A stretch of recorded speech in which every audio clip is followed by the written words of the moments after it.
நீங்க எப்படி எதிர்கொள்ள போறீங்க உங்களுடைய கருத்து? இல்ல இது எல்லா இடங்களையும் வழக்கு போட்டு ஒரு அலைய வச்சு ஒரு மனச்சோர்வு உண்டாக்கணும்னு அரசு நினைக்குது.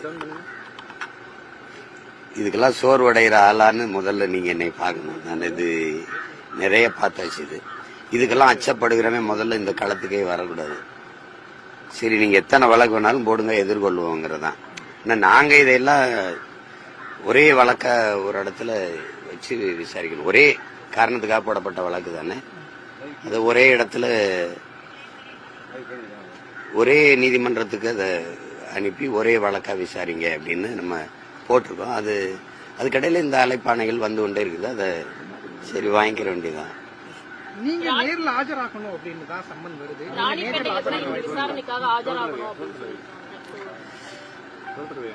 இப்ப நாளைக்கு ஒரு வழக்கு காலையில போகணும் விக்கிரவாண்டிக்கு, அப்புறம் சேலத்துல வழக்கு, இப்படி ஒவ்வொன்னா போகணும். ஒரே நேரத்தில் 2-3 வழக்குன்னா ஒரு ஆள் தானே இருக்கேன். ஏஐல 4-5 உருவாக்கி அனுப்ப முடியாதுல்ல. அதனால ஒவ்வொன்னா தான் செய்யணும். என்னாலதான் அவங்களுக்கு நெருக்கடி, அதனாலதான் இந்த வேலையை செய்யறாங்க. எனக்கு என்ன நெருக்கடி சொல்லுங்க? எனக்கு என்ன நெருக்கடி? ஒரே நேரத்தில் 70க்கும் மேற்பட்ட வழக்குகள் பல்வேறு இடங்களில் பதிவு செஞ்சு தனித்தனியா அழைப்பாணை கொடுத்து தனித்தனியா ஆதரவு. இப்ப யாருக்கு நெருக்கடி? யார் பயப்படுறா? யாரை பார்த்து யார் பயப்படுறா? என்னை பார்த்தா நீங்க பயப்படுறீங்க. எனக்கு இது ஒண்ணும் இல்ல. நீங்க எவ்வளவு நாளைக்கு இது பண்ணிட முடியும்? ரெண்டாவது, அதிகாரத்தில் இருக்கிறவங்க இந்த அதிகாரம் நிலையானதுன்னு நினைக்கிறது தான் சிரிப்பா இருக்கு. உங்களுக்கு வலியோர் சிலர் எளியோர் தம்மை வதையை புரிகுவதா மகராசல்கள் உலகாளுதல் நிலையாம நினைவாங்கிறான்ல. நம்ம தான் அப்படின்னு நினைச்சுக்கிட்டு இருக்கிற அந்த திமிர் இல்ல, அதனால போடுற ஆட்டம் தான். அது அப்புறம் பாத்துக்கலாம். எதா இருந்தாலும் எதிர்கொள்வேன். நான் இதுக்கெல்லாம் பயப்படுறா இல்ல. நாடாளுமன்ற செயலாளர் மகேந்திரன் நாபாவிலிருந்து தற்போது விலகியிருக்காரு. இல்ல, அது அவருக்கு என்ன பிரச்சனைன்னு தெரியல. அவங்களுக்கு ஒரு எதிர்பார்ப்பு இருக்கும். தங்கச்சி ஒரு தேவை இருக்கும், அது கிடைக்கல, அது இல்லைன்னு போவாங்க. இது கட்சிக்குள்ள வளர்ற போது ஏற்படுகிற சின்ன சின்ன போட்டிகள் தான். இப்ப நான் இருக்கணும்னு நினைக்கிற இடத்துல இவர் வந்துட்டாருன்னா அந்த இடம் தனக்கு கிடைக்கலன்னு ஒரு சின்ன சின்ன பிரச்சனைகள் தான். இது வளர்ற கட்சி அதையெல்லாம் பொருள்படுத்திட்டு இருக்க முடியாது. தொடர்ந்து பெரியார் குறித்து பேசியதுக்கு பிறகுதான் நிறைய பேர் நாதராவிலிருந்து விலகுறாங்க. அதனால அவங்களுக்கு பெரியாரை பத்தி ஒரு புரிதலும் இல்லை, ஒரு குறிக்கோளும் இல்லை. அதுக்கு முன்னாடி போயிட்டு தான் இருக்கிறாங்க. பெரியாருக்கு இதுக்கும் சம்பந்தம் கிடையாது. பெரியாரை பத்தி நான் பேசுறேன், பெரியாரை இகழ்ந்து பேசிட்டேங்கிறாங்க. அதெல்லாம் இல்ல. பெரியார் பேசுனதை எடுத்து பேசுறோம். பெரியாரை கொண்டாட நினைக்கிறவங்க பெரியாரை புகழ்ந்து பேச வேண்டியதானே. நான் கேட்கறதுக்கு புரியுதா? பெரியார் இதெல்லாம் பேசியிருக்காருன்னு நான் பேசினேன், அதெல்லாம் பேசலைன்னு மறுக்கணும். இல்லைன்னா ஏன் பேசினாருன்னு விளக்கம் அளிக்கணும். அதை விட்டுட்டு அவதூற பேசிட்டு கூடாது. இந்த படம் போய், அதை பார்த்தது போய், அது போய், இது போயின்னு பேசிட்டு கூடாது. அவர் பேசுறது இப்போதையே அதை பெருசா பேசணும். அவர் பேசியிருக்காரு, இப்போது அதை ஏன் பேச பொருளா மாறுது? இப்போதையே எப்போது பேசணும்? நீங்க ஏன் பேசுனீங்க? எப்போதுனாலும் ஏன் பேசுனீங்க? நான் கேட்கிறேன், இந்த பைபிள், பகவத்கீதை, குரான்லாம் சொல்லப்பட்ட எவ்வளவு ஆண்டுகள் ஆயிடுச்சு? ஏன் தினம் பேசுறீங்க? நீங்க என்ன சொல்லியிருக்கீங்க? நாங்கள் என் மொழியை சிதைத்து, என் கலை இலக்கிய பண்பாட்டை அழிச்சு, என் வழிபாட்டை அழிச்சு, என் நிலத்தின் வளத்தை எல்லாம் சுரண்டி கொடுத்து, முறையற்ற நேர்மையற்ற கேடுகட்ட ஆட்சி முறையை உருவாக்கி, ஒரு ஒழுங்கீனமான அவதூறான அநாகரிகமான அரசியலை என் தாய் நிலத்தில் கட்டமைச்சது திராவிட கோட்பாடு தான். அதுவும் பேரறிஞர் அண்ணா வரைக்கும் சரியா இருந்தது. என்னைக்கு ஐயா கருணாநிதி அவர்கள் அந்த நாற்காலியில் போய் உட்கார்ந்தாங்களோ அன்னைக்கு தான் இந்த வாடகை வாய்கள் வருகிறது, வசப்பாடுறது, தனிப்பட்ட முறையில் ஏசுறது. அது அதிமுக ஆட்சி காலங்களோட அது நடக்காது. இவங்க ஆட்சிக்கு வரும்போது ஏன் தமிழர் ஆட்சின்னு சொல்ல முடியல? உங்களால திராவிட மாடலுங்கிறீங்க, ஆனா விருது கொடுக்கும்போது தகைசால் தமிழர் விருதுங்கிறீங்க. தகைசால் திராவிடர் விருதுன்னு கொடுக்க வேண்டியதானே? துணி விருந்தா? எல்லாமே ஏமாற்று. என்னுடைய அடையாளங்கள், என்னுடைய கலை, என்னுடைய இது இருக்க இலக்கியம், என்னுடைய நாகரிகம் இருக்க வேண்டிய இடத்துலாம் திராவிட கட்டிடக்கலை, திராவிட நாகரிகம், இது எப்படியே இருக்கிறது? என் அடையாளங்களை எல்லாம் அழிச்சு ஒழிச்சு என்னுடைய ஆயிரக்கணக்கான என் முன்னவர்களினுடைய அளப்பெரிய ஆற்றல், புகழ், உழைப்பு, ஈகம் எல்லாத்தையும் மறைச்சு பெரியார் பெரியார் பெரியார்னு எல்லாத்தையும் கொண்டாந்து நிறுவி ஒற்றை குறியீட்டுக்குள்ள மற்றவர்கள் அந்த திராவிடம்ங்கிற போர்வையில மற்றவர்கள் திராவிடம்ங்கிற கோட்பாடு எதுக்கு? தமிழர் அல்லாதவர்கள் வசதியாக வாழவும் ஆளவும் கொண்டு வரப்பட்ட ஒன்று. மறுப்பது யாரு? எதிர்ப்பது யாரு? யாரு எதிர்க்கிறது? அங்கதான் இருந்தோம். திருப்ப பயணி என் முன்னவர்கள்லாம் இந்த கொள்கை சரின்னு தான் வந்தாங்க. யாரு? இந்த எங்க ஐயா எங்க தாத்தா தேவனைய பாவாணர் கூட கடைசிக்கு தான் திராவிடம் தீதுன்னு வர்றாரு. பாவேந்தர் கூட வென்று வருவான் திராவிட கலைன்னு தான் வர்றாரு. கடைசிக்கு தான் நாம் தமிழர் என்று முரசறைவான்னு வர்றாரு. எங்க தாத்தா திக்கையா போய் விஸ்வநாதன் எல்லா அண்ணல் தங்க எல்லாம் அங்க இருந்தவங்க தான். கடைசியா எல்லாரும் அப்படித்தான். நான் அங்க இருந்தவன் தான். கடைசியா பார்க்கும்போது இவன் எனக்கு நான் கொண்டாடப்பட வேண்டிய கொள்கைக்காரன் இல்ல, துண்டாடப்பட வேண்டிய கொள்ளைக்காரன் தெரிஞ்ச பிறகுதான் எதிர்த்து சண்டை செய்ய வேண்டியது இருக்கு. இப்ப என்ன இருக்கு எனக்கு சொல்லுங்க, என்ன இருக்கு? என்ன இருக்கு? இந்த புதிய கல்விக் கொள்கை எதுக்குங்கிறத ஏமாற்று இல்லையா? உங்க மனசார்ந்த சொல்லுங்க. ஐயா ஜவஹர் நேசன் எதற்காக அந்த இதுல இருந்து விலகி வெளியில வந்தார்? யாராவது சொல்லுங்க. புதிய கல்விக் கொள்கையை அப்படியே இவங்க ஏற்கிறார்கள். அதுக்கு மேல நம்ம இங்க இருந்து பயணில இருந்தா வெளியில வந்தேன்னு அவர் பேட்டி கொடுத்தது இருக்கு. இல்லந்தேடி கல்வி எந்த எதுல இருக்கு? புதிய கல்விக் கொள்கையில இருக்குல்ல. எல்லாத்தையும் நீங்க செயல்படுத்துறீங்க. இந்தியை எதிர்க்கிறேன்றீங்க, இந்தியில சோறுட்டி விட்டுறீங்க, இந்தியில பேசி வாக்கு கேட்கறீங்க. உங்க பள்ளிக்கூடத்துல இந்தி 2வது மொழியா இருக்கு, இந்தி பயிற்று கற்பிக்கிறீங்க. அப்ப இந்த மக்களை எவ்வளவு காலத்துக்கு நீங்க ஏமாற்றி இது செய்வீங்க சொல்லுங்க? உன்னா இந்த மதவாதத்தை எதிர்க்கிறோம், பாசிசத்தை எதிர்க்கிறோம். இது எவ்வளவு பெரிய ஏமாற்று பாருங்க. அப்ப அதை ஏற்க முடியாது. அதுக்காக தான் நம்ம இந்த கோட்பாட்டை எதிர்க்கும் போது அதனுடைய தலகர்த்தாவா இவங்க ஒன்னா பெரியார்னு வரும்போது சண்டை போட வேண்டியிருக்கு. நீங்க ஒரு அடிப்படையை நீங்க புரிஞ்சுக்கிறீங்க. நான் ஒரு தமிழ் இனத்தின் மகன். என் தாய்மொழி எனக்கு தமிழ். என் மொழி எனக்கு முகம், முகவரி, அடையாளம், எனக்கு உயிர். மற்றவர்களுக்கு மொழி தொடர்பு கருவி, எங்களுக்கு உயிர். என் மொழி மனிதனால் உருவாக்கப்பட்டதில்லை, இயற்கையின் அருங்கொடை. அது இறைவனால் உருவாக்கப்பட்டது. மணி நெற்றி உமிழ் சங்கன் தளல் புரை சுடர் கடவுள் தந்த தமிழ்ங்கிறான். அந்த மொழியை என் மொழியை உலக மொழிகளின் தாய், தொன்மையான மொழி. நாட்டின் பிரதமரே போய் உலகம் பூரா பேசிட்டு வர்றாரு. உலக மொழிகளின் முதன் மொழி தமிழ், எங்க நாட்டில் இருப்பது எங்களுக்கு பெருமை. இந்திய மொழிகளின் தொன்மையை தமிழிலிருந்து அறியலாம்னு பேசிட்டு வர்றாரு. எல்லா மொழிகளின் எல்லா தேசிய இனங்களின் அமெரிக்க மொழியில் ஆய்வறிஞர் அலெக்ஸ் குலியர், ஜப்பானிய மொழியறிஞர் சுசுமுகனும் எல்லாருமே சொல்றாங்க ஒரு முதன் மொழி தமிழ், ஆதி மொழி தமிழ். அந்த மொழியை நீங்க அறிவியல் மொழி இல்லைன்னு என் மொழியை சொல்றீங்க. அப்புறம் நீங்களே 5500 ஆண்டுக்கு முன்னாடி இரும்பை தமிழர்கள் பயன்படுத்திட்டாங்கிறீங்க. அறிவியல் மொழி இல்லையா? அகர முதல எழுத்தெல்லாம் ஆதிபகன் முதற்று உலக. அதுக்கு பொழிப்புரை என்ன? பிக் பேங் தியரி அன்னைக்கே என் பாட்டம் பாடிட்டு போறான். என்கிட்ட மருத்துவம் இல்லைங்கிறீங்க. மருந்தான வேண்டாவாம் யாக்கைக்கு அருந்தியது அற்றது போற்றி உனிங்கிறது மருத்துவம் இல்லையா? பசித்து புசி நீங்க அவை பாடினது மருத்துவம் இல்லையா? நீங்க இவ்வளவு விஞ்ஞான அறிவியல் மருத்துவ வளர்ச்சி வந்த பிறகு கபசுரம் குடிக்கின்னு சொன்னீங்களே கொரோனாவுக்கு, ஏன்? டெங்குனா நிலவேம்பு குடின்னு ஓடுறீங்களே, ஏன்? அப்ப என்கிட்ட மருத்துவம் இல்லாமையா? மருத்துவ குணம் இல்லை என் மொழியில இல்லாமையா? சும்மா எதையாவது போட்டு இந்த மொழியை சனி என்கிறது, காட்டுமிராண்டி மொழிங்கிறது, இது முட்டாள்களின் பாஷைங்கிறது. முட்டாள்களின் பாஷைன்னா நாங்கள்லாம் முட்டாளா? உலகிற்கு அறிவியல், நாகரிகம், கலை, இலக்கியம், பண்பாடு, வேளாண்மை எல்லாவற்றையும் கற்றுக் கொடுத்த ஒரு பேரினத்தின் மக்கள் முட்டாள்களா? சொல்லுங்க, முட்டாள்களா? அப்புறம் அப்ப இந்த மாதிரி அந்த அடிப்படையில் அவர் எனக்கு எதிரியாயிறாரு. எந்த இடத்துல தமிழர்கள் பிராமணர்களின் பாப்பானின் பப்பாட்டி மகன் எழுதியிருக்கு சொல்லுங்க? எந்த சாஸ்திரத்தில் எழுதியிருக்கு? எந்த சாஸ்திரத்தில் எழுதியிருக்கு? பிராமணன், சத்திரியன், வைசியன், சூத்திரன் எழுதியிருக்கு காலில் இருந்து. ஆனால் அம்பேத்கர் தெரிவா எழுதுறாரு, 4 வர்ணத்தின் தாண்டி இன்னும் கொடிய ஒரு வர்ணம் இருக்குடா, பஞ்சமர்னு ஒண்ணு.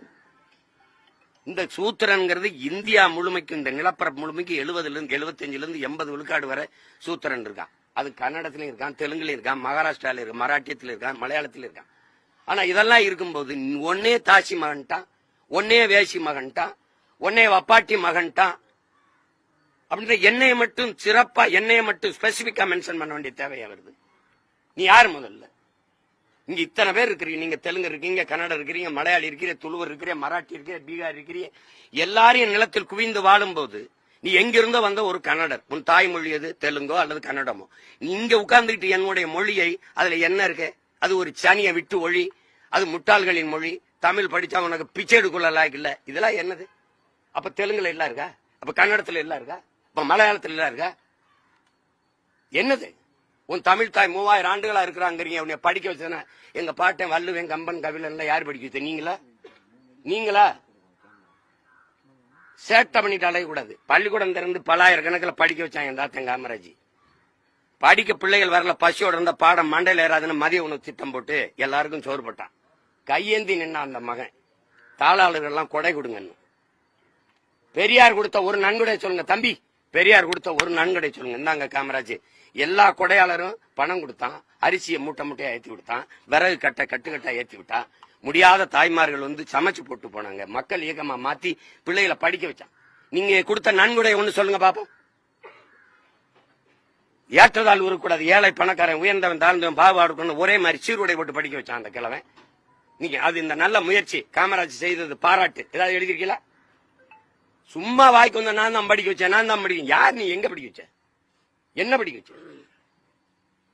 நேற்றிலிருந்து கைது செய்ய போறதாகவும் தகவல் வந்து அது என்ன நான் எதிர்பார்த்தான் காத்திருக்கேன். பையில பெட்டியோட தான் சுத்தி இருக்கேன். என்ன நீ தம்பி, இதெல்லாம் என்ன தம்பி? நீங்க என்னை எப்படி தம்பி பெரிய தலைவனாக்கி அந்த முதலமைச்சர் நாற்காலியில உட்கார வைக்கிறது எப்படி? என் ஒருவன் உழைப்பு பத்தாது, எல்லாரும் சேர்ந்து உழைச்சுதான் என்னை தூக்கி கொஞ்சம் உட்கார வைப்பாங்க. உங்க திரும்ப எங்க தலைவனை அடையாளம் காட்டுனது யாரு தெரியுமா? இத்தனை கோடி தமிழ் மக்கள் இல்ல. 14 வயதுல வீட்டை விட்டு வெளியே போன என் தலைவனை 18 வயசுல ஆல்பர்ட் துறையப்பா சுட்டுறாரு. மீச கூட சரியா முளைக்கல. அவரை 10 லட்சம் தலைக்கு விதிச்சு நாடெங்கிலும் அவர் படத்தை போட்டு இவரை பற்றி தகவல் கொடுக்கிறவர்களுக்கு 10 லட்சம் பரிசுன்னு அறிவிச்சு அந்த பிரபாகரன்கிற பெயரையும் அவரையும் அந்த நாடு முழுக்க பரப்பி இவன் தான் உங்க இனத்தின் தலைவன் அடையாளம் காட்டினவன் எங்க இன எதிரி சிங்களம் தான்.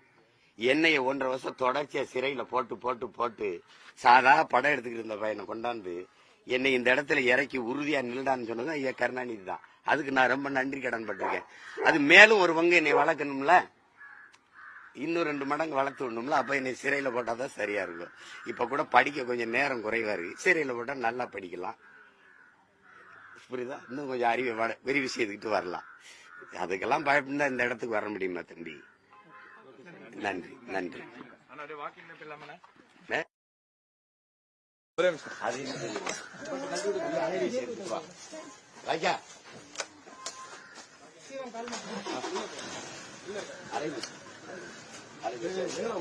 உள்ள போல பாரு.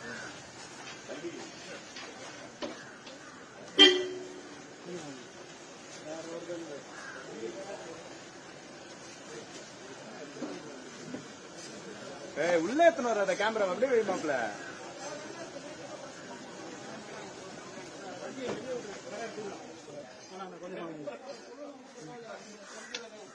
அண்ணா சொல்லுங்க சொல்லுங்க.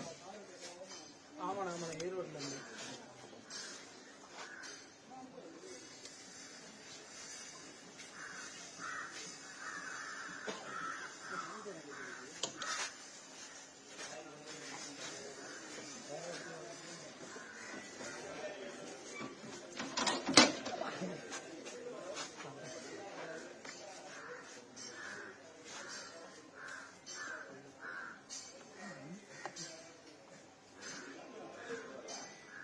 ஃபோக்கஸ்லாம் அந்த செடி மேல தான் வருது.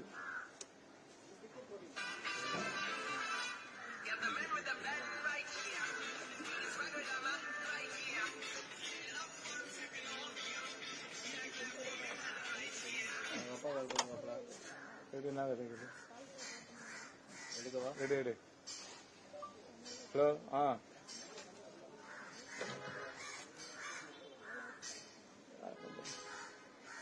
நான் விஷுவல் வச்சுருக்கேன்.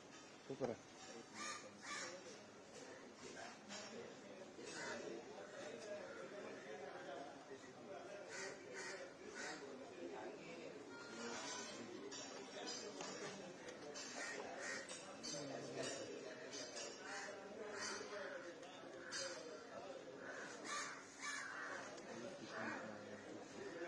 இதே பக்கவா இருக்கு.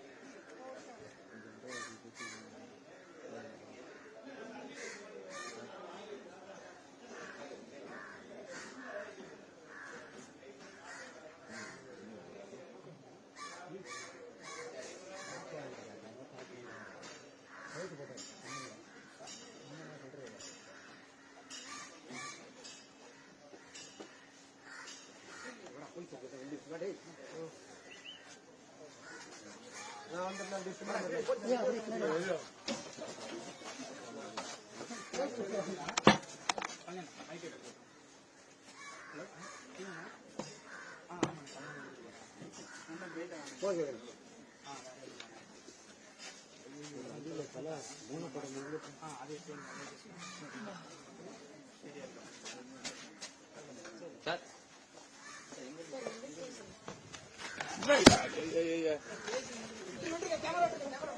பண்ணப்பா. ஓகேப்பா, விடுப்பா. விடு. ஜெயிட்டானா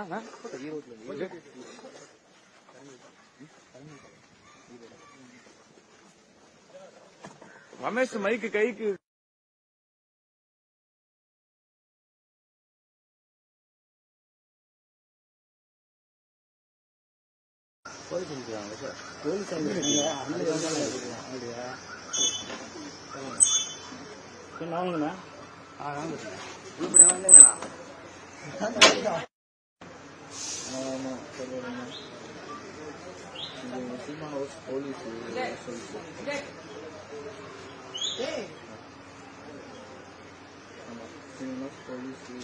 இது ரிப்போர்ட் வந்து ரமேஷ், கேமராமேன் வந்து ஸ்ரீராம்.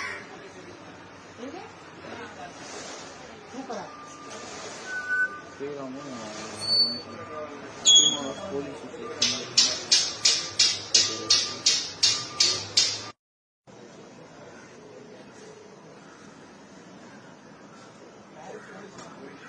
போலீஸ் போலீஸ்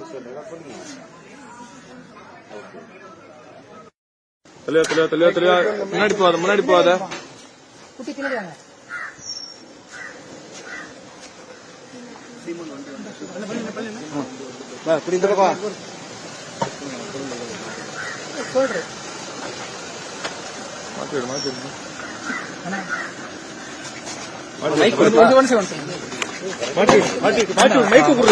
இன்னைக்கும்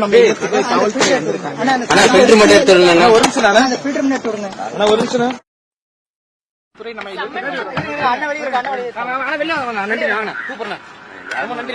அழைப்பான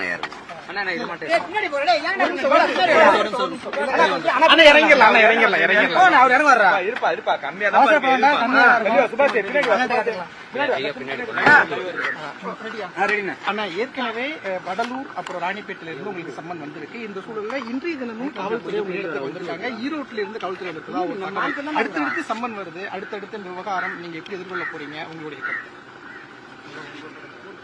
இல்ல இது வந்து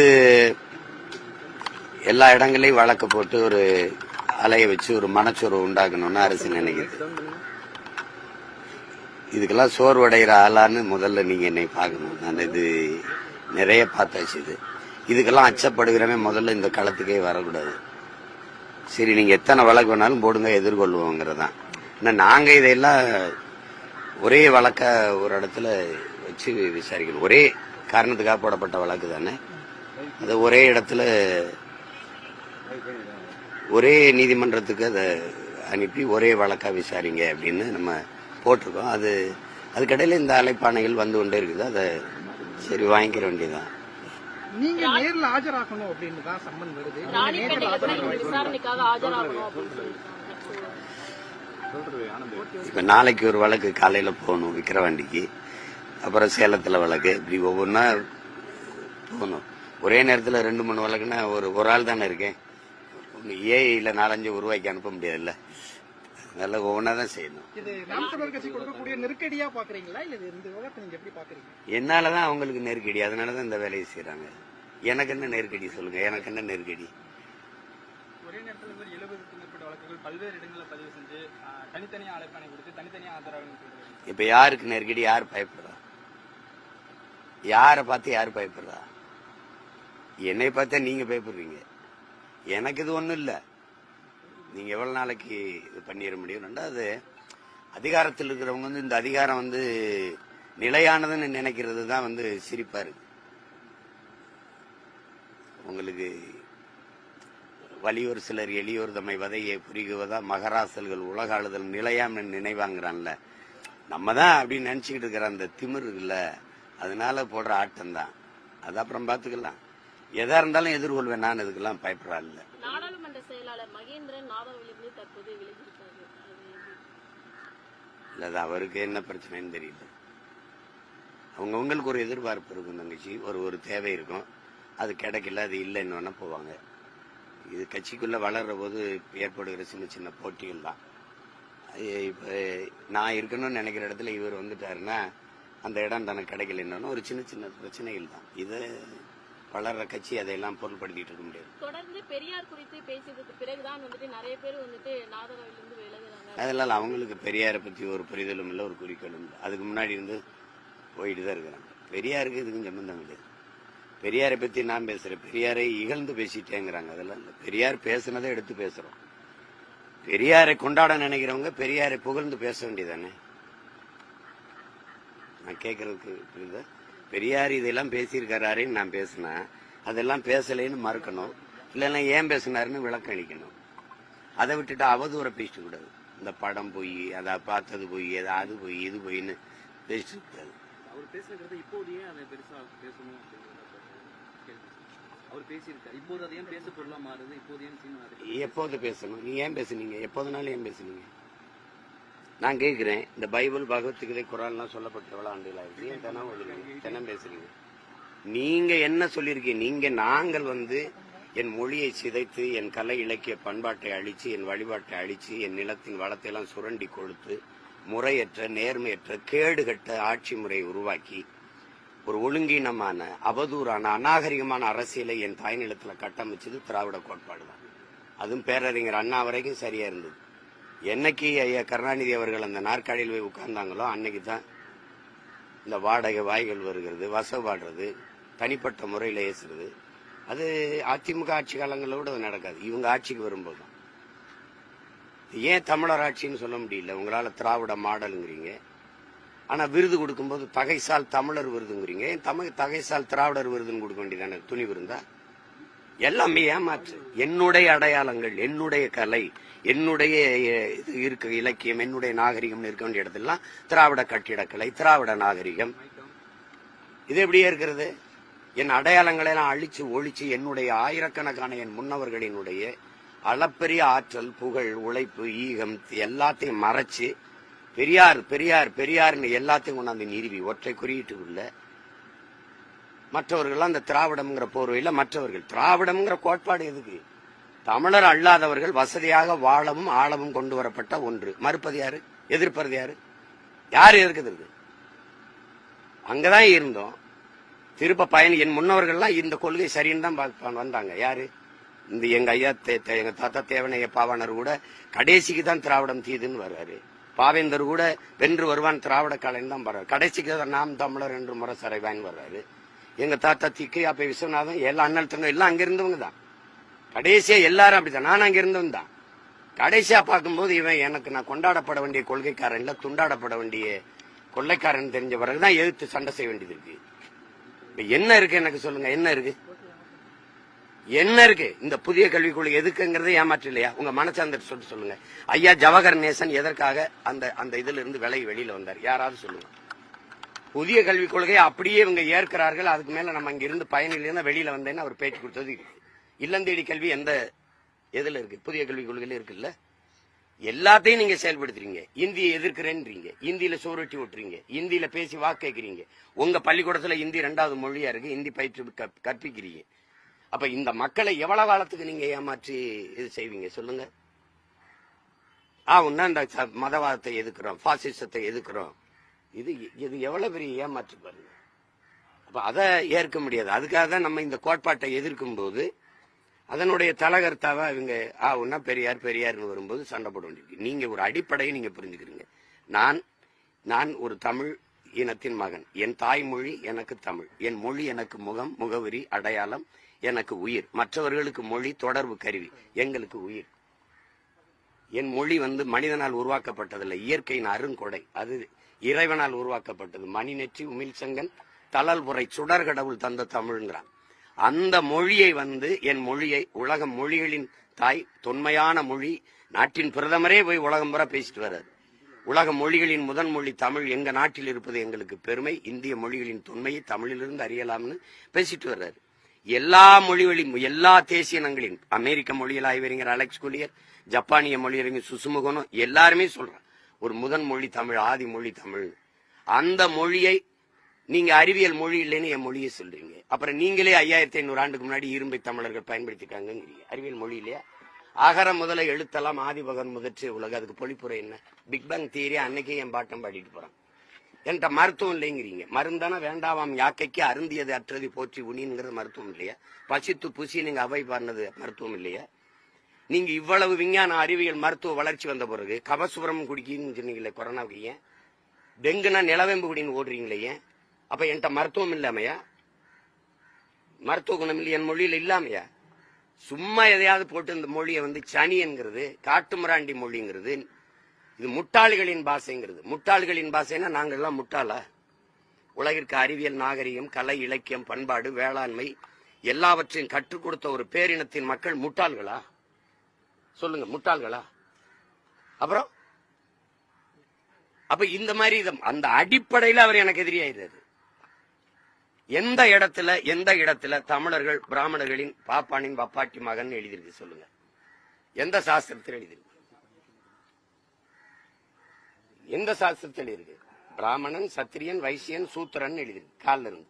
ஆனால் அம்பேத்கர் தெரிவா எழுதுறாரு, 4 வர்ணத்தின் தாண்டி இன்னும் கொடிய ஒரு வர்ணம் இருக்குடா, பஞ்சமர்னு ஒண்ணு.